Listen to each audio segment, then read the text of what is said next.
নমস্কার বন্ধুরা, আজকেও একটা অসম্ভব স্বাদের একটা রান্না নিয়ে চলে এসেছি আপনাদের সামনে। এটা শীতকালীন সবজি, 12 মাসই কম বেশি পাওয়া যায়।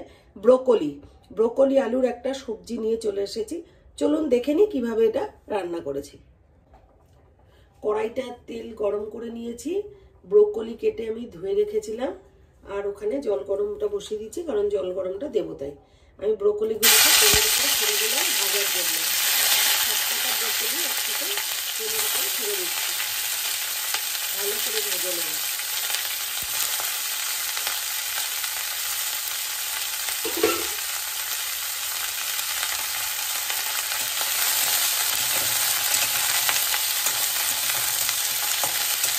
ভালো করে ভাজা ভাজা করে নেব। ভাজা করার সময় আমি ব্রোকলির মধ্যে অল্প একটু লবণ ছড়িয়ে দিলাম, আর একটু হলুদ গুঁড়ো ছড়িয়ে দিচ্ছি, দিয়ে ভালো করে ভেজে নেব।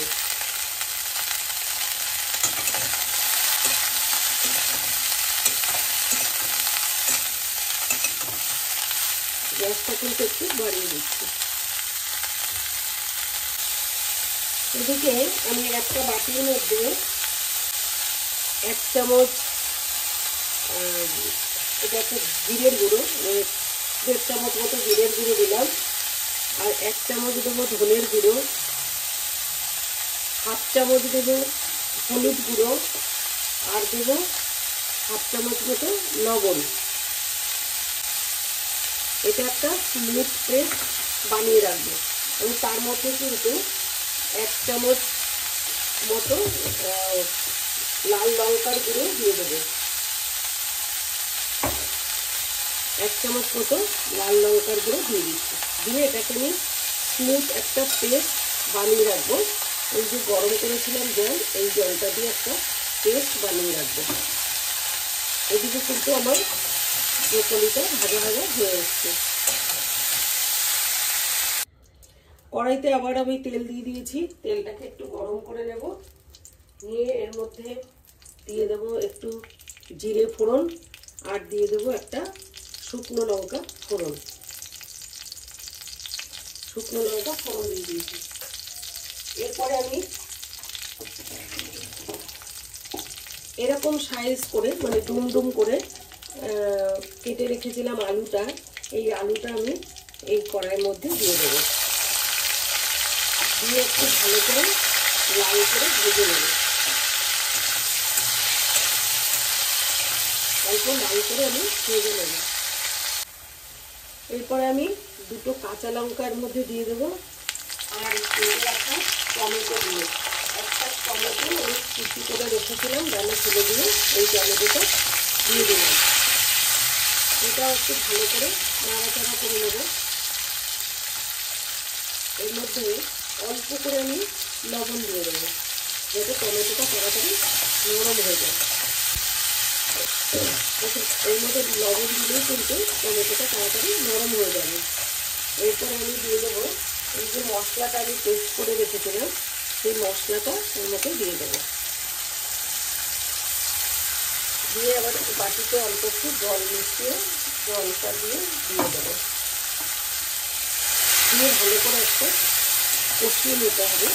এর মধ্যে দিয়ে দেবো আদা ঘষে দিয়ে দেবো, 1/2 ইঞ্চি মতো আদা ঘষে আমি দিয়ে দিচ্ছি।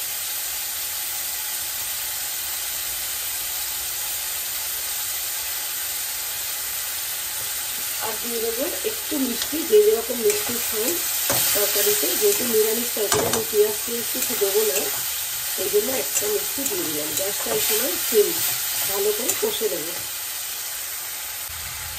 ভাজা ব্রোকলিগুলো আমি এর মধ্যে দিয়ে দেবো, দিয়ে ভালো করে একসাথে আলুর সাথে কষে নেব। মশলাগুলো দিয়ে ব্রোকলি আলু সব একসাথে ভালো করে কষে নেব। কিছুক্ষণ কষে নেওয়ার পর আমি গরম করা জল দিয়ে দেবো।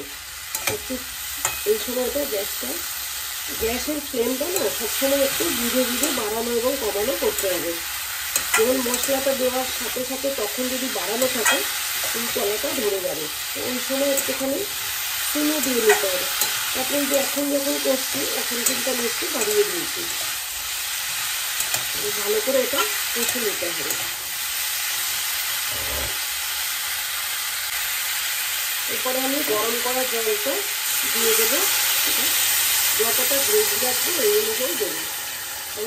কপিটা ব্রকলিটা ডালপিগুলোতে একটু সেদ্ধ হতে হবে, আলুটাও সেদ্ধ হতে হবে। আমি এই পরিমাণে জল দিয়ে দিচ্ছি। দিয়ে আমি গ্যাসটা বাড়ানোই রয়েছে, আমি ঢাকা দিয়ে দেবো।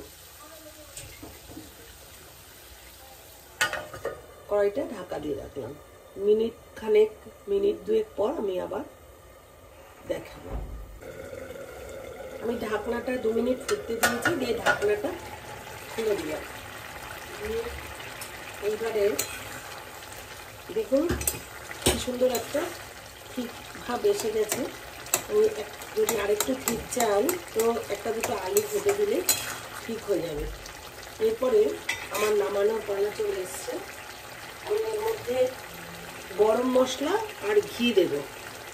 গরম মশলা দেব একদম 1/3 স্পুন গরম মশলা দিয়ে দিলাম। আর দিয়ে দেবো 1 স্পুন ঘি। ছোট স্পুনে 1 স্পুনও দরকার নেই, 1/2 স্পুন দেবো ঘি।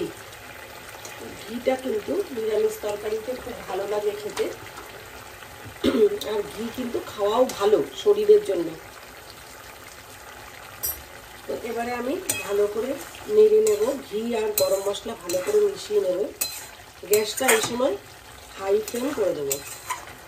আমার রান্নাটা কিন্তু একদম রেডি। গ্যাসটাকে অফ করে দিচ্ছি। Thanks for watching.